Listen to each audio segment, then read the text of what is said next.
नमस्कार दोस्तों, मैं हूं धर्मेश तीजा। मेरी खेती सच्ची खेती में आपका स्वागत है।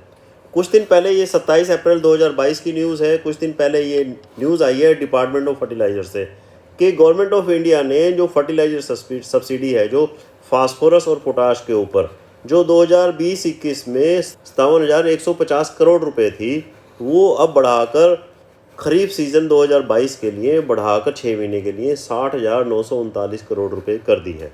अब डीएपी की बात करें तो डीएपी की सब्सिडी जो है ना, वो अब जो है एक बैग के ऊपर गवर्नमेंट हमें 2501 रुपये सब्सिडी देगी, जो रबी 2021-22 में 1650 रुपये थी और 2020-21 में 512 रुपये थी।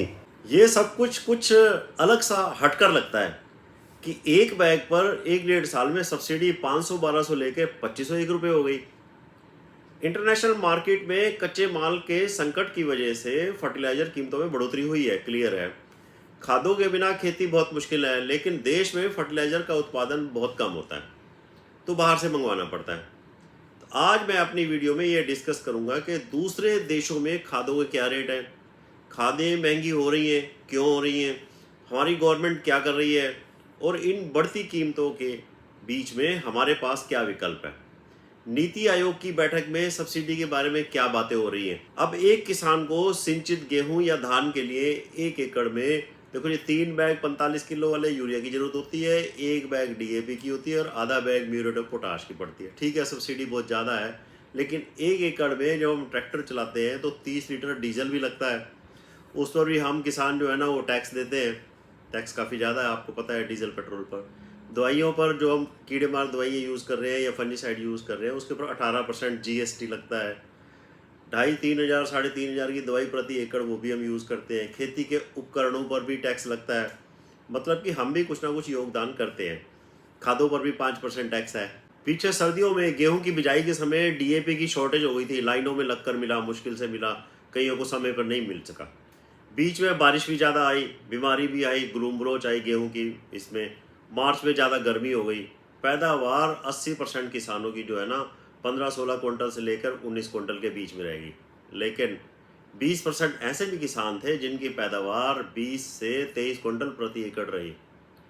ये भी बताऊंगा कि 20% ऊपर वाले किसान हैं वो क्या कर रहे हैं, हम क्या कर सकते हैं।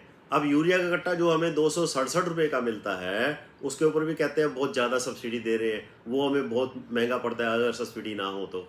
और देशों में जो है ना यूरिया, डीएपी और एमओपी, म्यूरेट ऑफ पोटाश का अगर कंपैरिजन करें कि भाई क्या रेट मिल रहा है भारत में, अब यूरिया जो है ना 266 रुपये 70 पैसे है, क्लियर है। डीएपी 1200 से बढ़ाकर अब 1350 हो गया है, लेकिन म्यूरेट ऑफ पोटाश अब आपको 1700 रुपये का मिलेगा 50 किलो, जो कि अब पाकिस्तान में 4570 का है। म्यूरेट ऑफ पोटाश की बात कर रहा हूँ। इंडोनेशिया में 29 का, चीन में 2987, 673 का है बांग्लादेश में म्यूरेट ऑफ पोटाश सस्ता है जी। और अमेरिका में 3000 के लगभग, ब्राज़ील में 3800 के लगभग। अब बांग्लादेश का, तो बांग्लादेश ने हर एक चीज़ सस्ती की हुई है।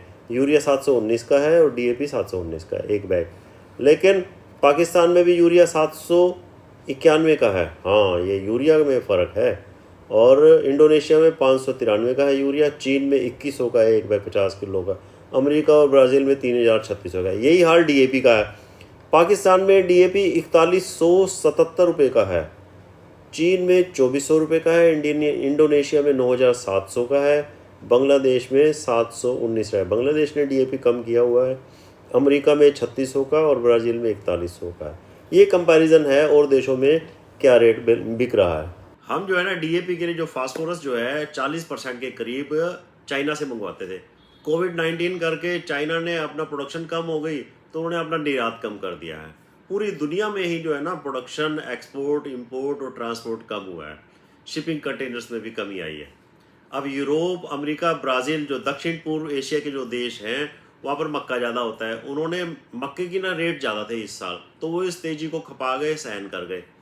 अब हमारी गवर्नमेंट क्या कर रही है, सब्सिडी जो है ना सितंबर 2022 तक ही बढ़ाई गई है। एक कंपनी है नेशनल फर्टिलाइजर्स लिमिटेड और एक और कंपनी है राष्ट्रीय केमिकल फर्टिलाइजर्स। ये दोनों गवर्नमेंट की कंपनियां हैं। इन्होंने डीएपी और एनपीके आयात के लिए लंबे समय तक के सौदे किए हैं। पीछे रबी सीजन में कुछ खादें आई भी हैं और इस खरीफ सीजन में कुछ ज़्यादा आने की उम्मीद है। मोरक्को से 15 लाख मीट्रिक टन का आयात भी किया है। अब जॉर्डन, इजराइल, सऊदी अरब, कनाडा से बातचीत चल रही है। अब कच्चे माल के रेट में जो वृद्धि हुई है उसमें कंपैरिजन करें तो यूरिया का जो कच्चा माल जो है अप्रैल 2021 में 380 का था, अब 930 में हो गया है। अब डीएपी जो 555 का था 924 का हो गया, कच्चा माल की बात कर रहे हैं। अमोनिया जो 545 का था वो अब 1100 हो गया है। ये मिनिस्ट्री ऑफ फर्टिलाइजर का कहना है, ये सोर्स, ये टेबल वहीं से ली गई है। कोशिश पूरी हो रही है, लेकिन माल हमें टाइम पे मिल रहा है तो सबसे बहुत बढ़िया। चलो थोड़ा बहुत महंगा हो मिले तो सही। अब हमारे दक्षिण भारत में रॉक फास्फेट जो है ना उसकी खदानें हैं, उसकी माइनिंग को प्राथमिकता दी जा रही है, कोशिश कर रही है गवर्नमेंट। यूरिया में जो है ना मैटिक्स, रामागुंडम, गोरखपुर, ये 3 ऐसे प्लांट थे जो बंद पड़े थे, उनको दोबारा शुरू कर दिया यूरिया बनाने के लिए। और आगे 2 प्लांट और भी हैं सिंदरी और बरौनी में, वो बंद पड़े हैं, उनको शुरू करने की कोशिश की जा रही है। ओमान से भी यूरिया का सौदा किया है। इस साल मैं आपको ये पहले ही बता दूं, यूरिया की शॉर्टेज की उम्मीद है। अभी से दुकानदारों को यूरिया के साथ कंपनियां जो कुछ ग्रोथ प्रोमोटर, कोई सल्फर, कोई कुछ और कुछ ना कुछ वो दे रहे हैं, और वो हमारे को साथ में देंगे यूरिया का। अब सब्सिडी का बिल, गवर्नमेंट का बिल जो है ना बढ़ता जा रहा है। तो गवर्नमेंट के अफसर क्या कह रहे हैं, पहले सब्सिडी जो है ना कंपनियों के खाद के पैदा करने के और प्रोड्यूस करने पर मिल जाती थी। कुछ कागजों में भी बनाकर सब्सिडी ले लेते थे, कुछ ना बाहर देशों में, बांग्लादेश जैसे देशों में भी चली जाती थी, वैगन चली जाती थी, गाड़ी उधर चली जाती थी। कुछ प्लाई इंडस्ट्री वाले भी सस्ती यूरिया का यूज़ कर लेते थे। सब्सिडी हमारे नाम पर, किसानों के नाम पर मिलती थी। अब गवर्नमेंट क्या कर रही है, सब्सिडी जो है ना वो खाद बिकने पर ही देती है। जब हम खरीदते ना, आपने देखा होगा एक अंगूठा लगाना पड़ता है, आधार कार्ड भी देना पड़ता है। जब हम खरीदते हैं तभी कंपनियों को सब्सिडी मिलती है। अब लीकेज भी थोड़ी कम हुई है, लेकिन कंपनियों को सब्सिडी ना थोड़ा पैसा जो है ना वो लेट मिलता है। तो प्राइवेट बड़ी कंपनियां हैं जो थोड़ा इंटरेस्ट कम ले रही हैं।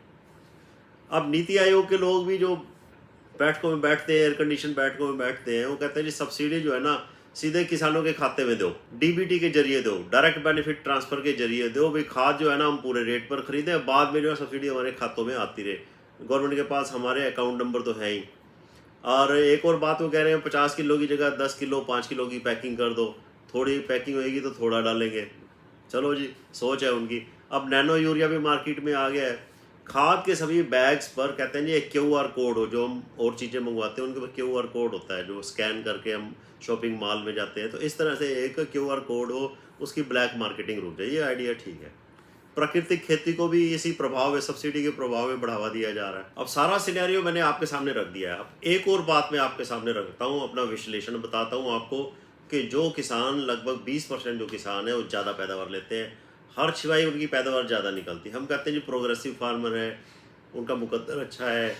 नहीं, क्या करते हैं वो, आपने देखा होगा, वो पिछले कुछ सालों से कटाई के बाद अपने खेतों में आग नहीं लगा रहे, खेत में जड़ तना पत्ते मिलाकर गला रहे हैं। उनके खेतों का कार्बन परसेंटेज बढ़ गया, जीवाश्म, जो सूक्ष्म जीव, जो माइक्रो ऑर्गेनिजम्स होते हैं बढ़ गए हैं, केंचुए बढ़ गए हैं। उनकी ज़मीनें, उनके खेत, उनकी फसल ज़्यादा गर्मी और ज़्यादा सर्दी को सहन कर जाती है। अब ग्लोबल वार्मिंग का आपने नाम सुना होगा, भी गर्मी जो है साल दर साल बढ़ती जा रही है, और उनकी ज़मीनों की सेहत, पानी सोखने की क्षमता और ऑर्गेनिक मैटर बढ़ रहा है। हम भी बढ़ा सकते हैं, मुश्किल नहीं है। अब जैसे गेहूं है, उसमें आप तूड़ी बना लिए, रीपर चल गए हैं, उसके बाद 2 ट्राली तो रीपर वाला ले गया, लेकिन 1 ट्राली अभी भी जड़ समेत और जो चूरा जो हुआ पड़ा है हमारे खेतों में पड़ी है, उसको आप हल चलाकर फिर आप पानी दो, उसको खेत में ही गलाओ। अब गर्मी तो बढ़ ही रही है, ज़्यादा गर्मी, सूखा, बारिश आने वाले सालों में बढ़ेंगे, हमारी फसलों की उत्पादकता में फ़र्क डालेंगे। हमारा उनके साथ फाइट है। सब्सिडी वाली बात तो चलो एक अलग हो गई, हमें ज़्यादा पानी, ज़्यादा खाद से बचना होगा। बैलेंस फर्टिलाइज़र, खेतों की मिट्टी टेस्ट करवा लो, पानी टेस्ट करवा लो, उसी हिसाब से चलो। माइक्रो न्यूट्रिएंट्स का ज़्यादा प्रयोग करो। माइक्रो ऑर्गेनिजम्स, जैसे मैं आपको बताता हूँ, फास्फोरस सोलुबलाइजिंग बैक्टीरिया होता है, पोटाश मोबिलाइजिंग बैक्टीरिया होते हैं, जो हमारी ज़मीनों के अंदर जो पड़े होते हैं, वो पौधे को अवेलेबल नहीं होते, उनको अवेलेबल कर देते हैं। ट्राइकोडर्मा है, फंजीसाइड का काम करता है। सूडोमोनास है, एक वेस्ट डीकम्पोजिंग बैक्टीरिया, सब हम लोग सब जानते हैं, उनका प्रयोग हमें बढ़ाना होगा, तभी हम बच सकेंगे। ऊपर के 20% किसानों की तरह पैदावार उठा सकेंगे। इसी के साथ ही मैं अपनी वीडियो को यहीं पर ख़त्म करता हूँ। मेरा यह प्रयास आपको सार्थक नज़र आता हो तो मेरी इस वीडियो को लाइक कर दो, शेयर कर दो, सब्सक्राइब कर दो। Thank you ji.